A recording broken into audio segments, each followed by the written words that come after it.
Hello, friends, and welcome to the show. Hey, I'm your host, Joe, and truly, these conversations are the best part of my every week. Today, we are really honored be joined by a transformational leader, and I'll let him tell part of that story.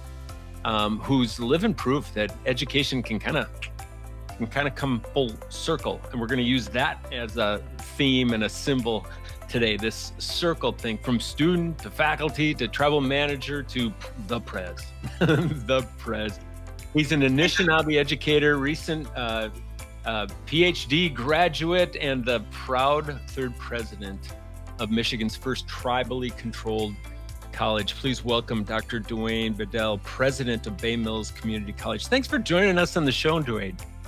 Hi, good morning, Dr. Hill. It's a pleasure to be here, and thanks for the invitation to join this show. I was looking forward to this since the moment that we had our initial email exchange and conversation about it. Absolutely. And you are in a very unique and a very special place. If we could draw that camera a little bit closer to that back window, I think I've said oftentimes when I get to a campus, I'll tell the president, I think now I have arrived at the most beautiful campus on the face of the planet.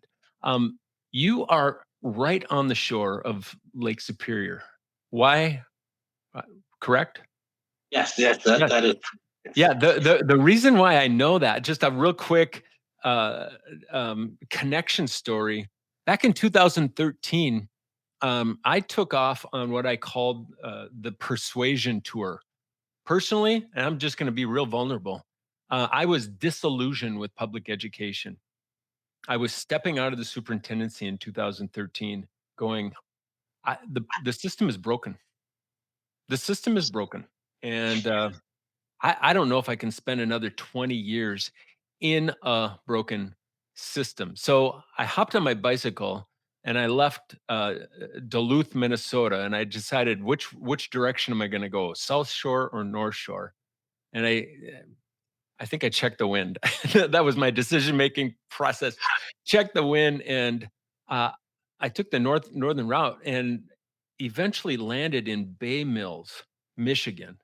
And I think I was really hungry, and I saw this campus, and there was a picnic table there, and I had a sandwich right on your campus, and I'm sure I took a nice long snooze on your grounds, and your security people didn't mind at all. They didn't bug me.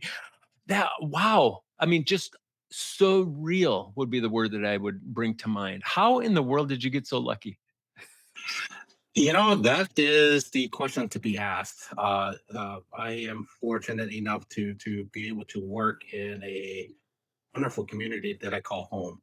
And being able to share this location with any visitors that I have visiting campus, it's always the pivotal moment of anybody who comes here because they take a look at the shores of Lake Superior.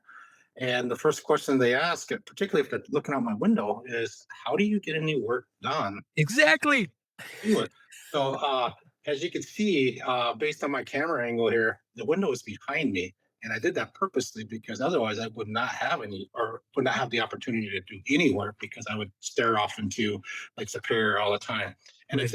it's a great um, um, scenery, especially when we have students going on our research boat that collect samples from Lake Superior so they can study in our analyzer here as well.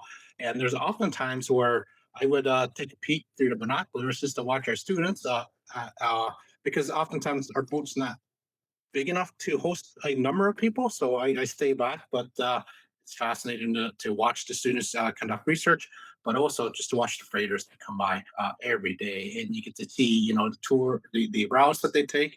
And after all, you start learning about the freighters, the time Yeah. schedules. So, oh, that's very interesting. What The they're key thing that, hauling. Yeah, yeah, all that stuff. All that stuff. Yeah. the key. Pinch yourself, because not nobody, I would say, gets to have that view. And in July, I'm sure it's just especially wonderful. So we're kind of in that sweet spot of July. You're celebrating a record-breaking graduating class, I believe. We What did you are. celebrate there? So this year was fantastic as far as the number of students who received their credential this academic year. And it's been the culmination of the work of my team, our student success center, our resources, that provide everything that our students need to be successful. Just to paint a little picture, Yeah, most of our first generation students, single parents, parents who are working full time jobs, and oftentimes, are just trying to squeeze in any available time so that they can take courses.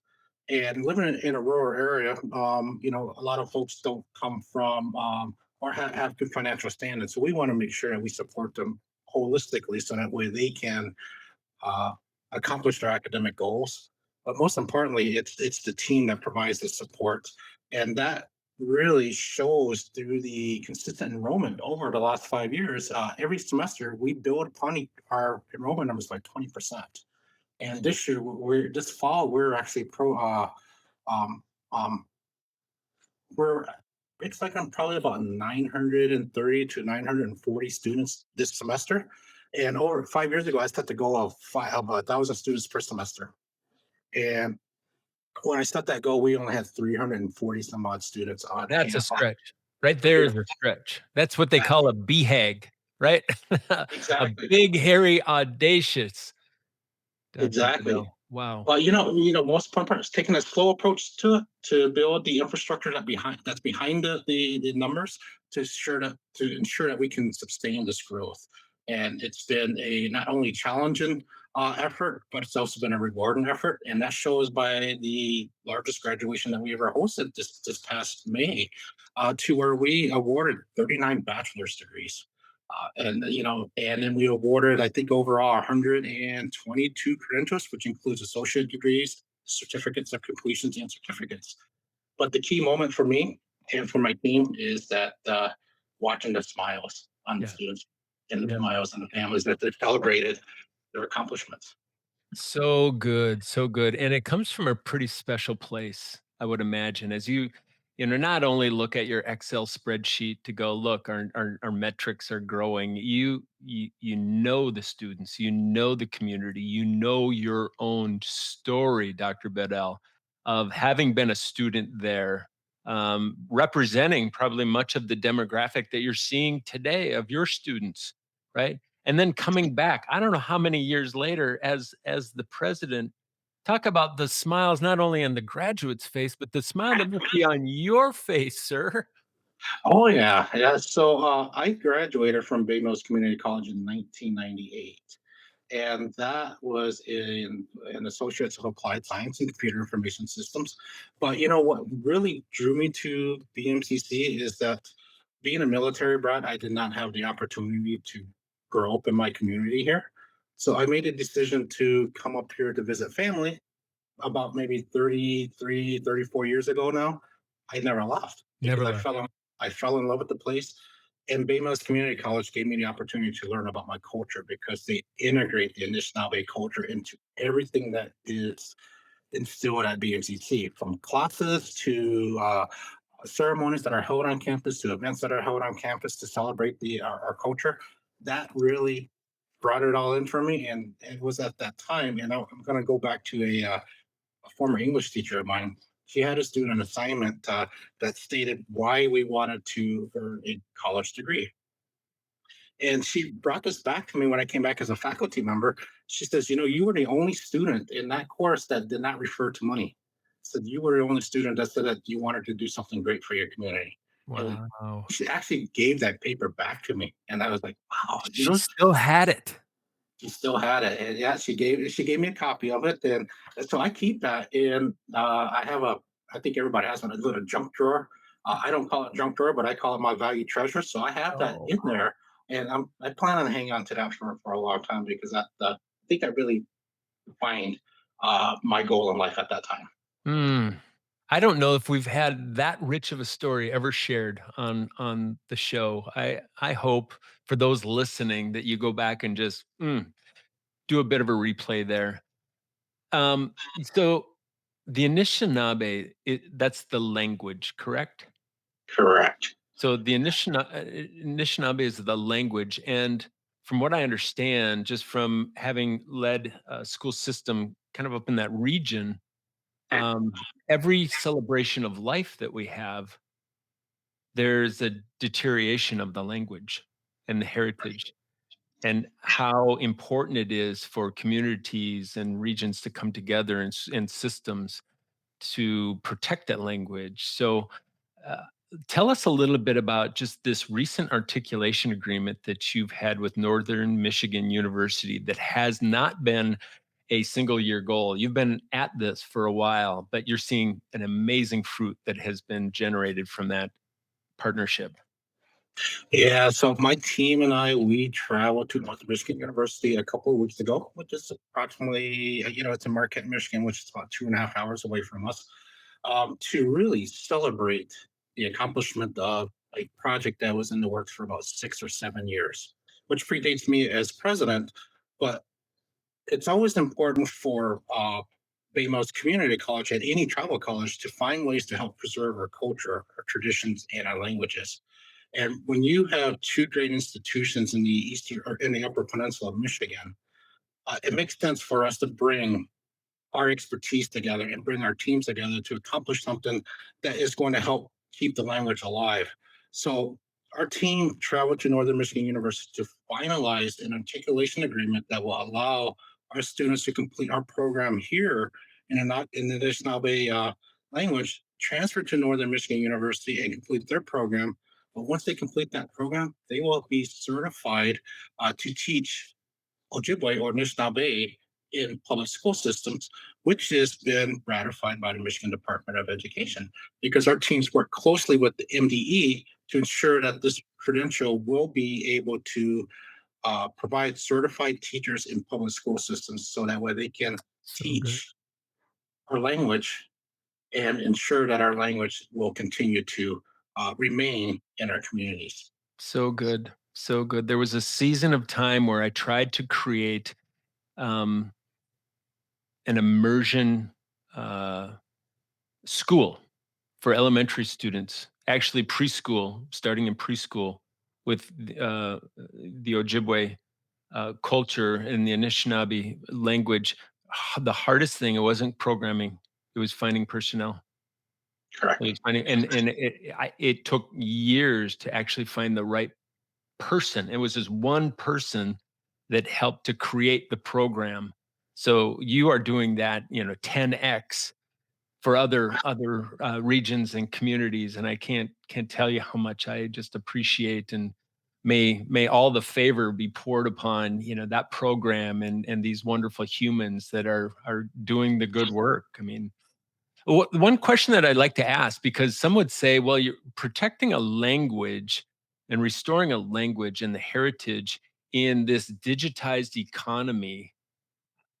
How have you been thinking about a language rooted in the Anishinaabe identity, but actually modernized in today's digital economy? How is that working?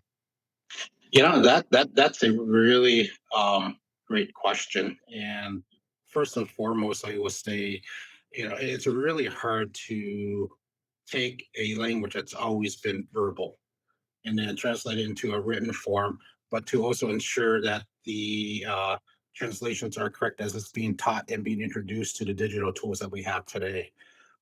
So it takes a number of experts to pull together our first language speakers to who are willing to share the language, be recorded, and at the same time taking that recording and translating it into something that's going to really, I guess you could say, capture the interest of our youth. Mm. Because, in today's day and world, our youth are really connected to digital devices such as their phones, iPads, tablets, or whatever they have. It And doesn't finding a matter how rural you are, right?